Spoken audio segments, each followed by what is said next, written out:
So what is the difference with the 330 motor over the 325?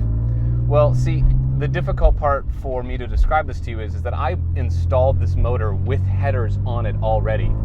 So for me, the horsepower bump is substantial. Right now, I currently have a dead mass airflow sensor. Just discovered this because I was getting a lot of weird kind of like throttle issues.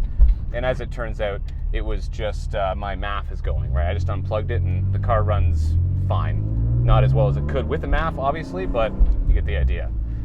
So how much better is the car with the... Oh my God, this car is loud.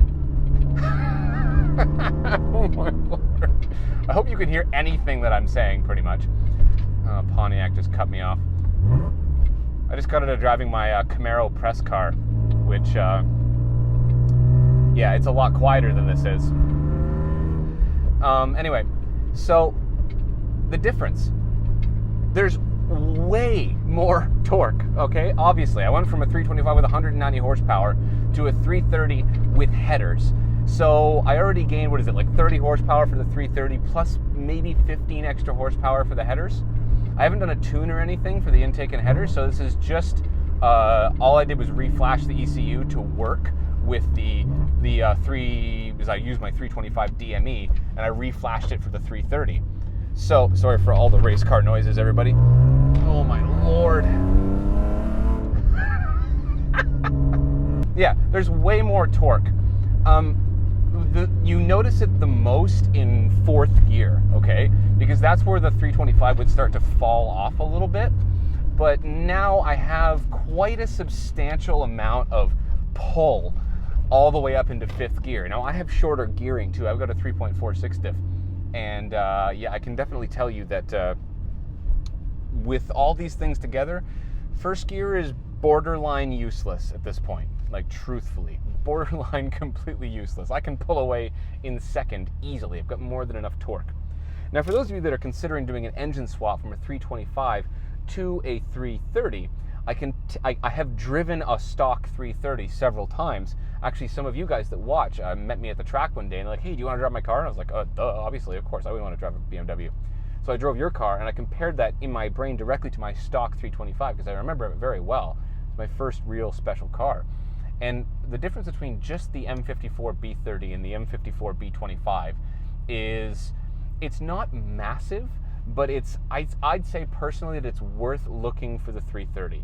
When I was buying mine, I could not find one in my area that was that had a sport package with the seats and was rust-free enough, because it seems like the 330s, they're more popular with enthusiasts, as you'd imagine, and they've been beaten up a little bit more, right? So yeah, I got a 325, and honestly, if you're just getting into driving your car aggressively or on the track, the 325 is actually enough.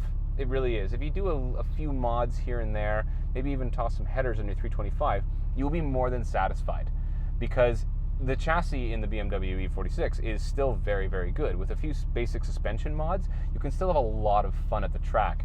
So yeah, the 330 has more power, but it's not so much more that you shouldn't buy a 325. So don't feel bad if you bought one, because I owned one for a while and I loved it. I loved it on the track and everything. But yeah, admittedly, the 330 is more fun. There is more torque. I definitely have more at my disposal underneath my right foot. But what I need to do now, okay, so by the way, here's the weird thing that's happening, is my MAF is dead. Just as a little anecdote. For some reason, the MAF started to go and I would get like throttle would disappear and I'd try and pull away and it would stutter. It was annoying and it was actually ruining my times at Ontario Time Attack. So right now, if I put my foot on the brake at all, my throttle doesn't work. Hear me? The car's on, that's my throttle I'm hitting. Doesn't work at all.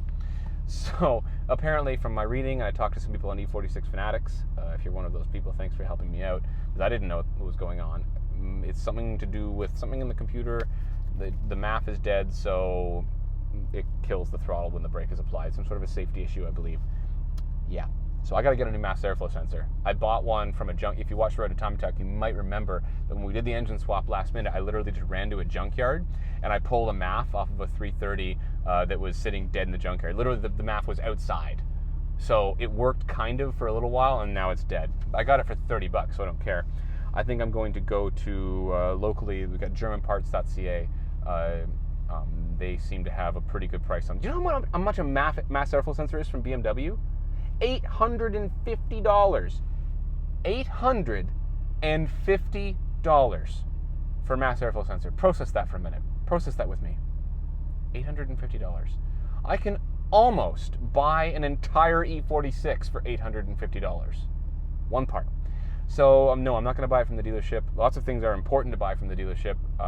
That is not one of them. I'm going to buy what is essentially an OEM mass airflow sensor from an aftermarket supplier. Don't buy a cheap one, right? But buy a good quality one from a different supplier, because yeah, $850, no thank you. Okay, so for those of you that have been waiting for this video, I'm sorry that it took so long to get it out. As you know, I've been doing a lot of different style videos. I'm doing track tips with TH now. Why is everything with TH? I landed on that name one day and now it's stuck and we're stuck with it. So we have to all learn to love it, I guess.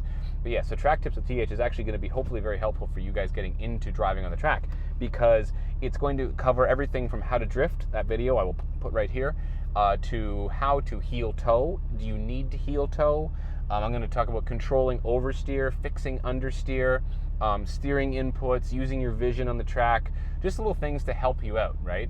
There's no substitute for actual in-car instruction. I can personally attest to that, but it's definitely helpful to have just some extra things if you go to the track regularly for fun, just to keep you safe and to help you build some speed. So, any more questions about the engine, please put them in the comments. I'll do my best to answer them. I hope I answered your questions. So yes, long story short, the too long didn't read. 330 with headers, faster than the 325.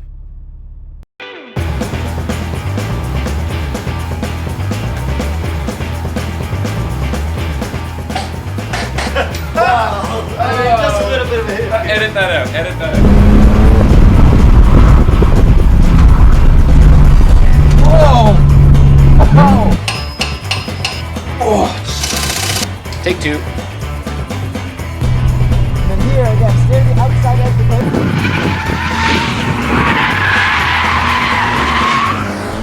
plate. So your best is a 128.8. That's terrible. Thomas, you are very good on camera.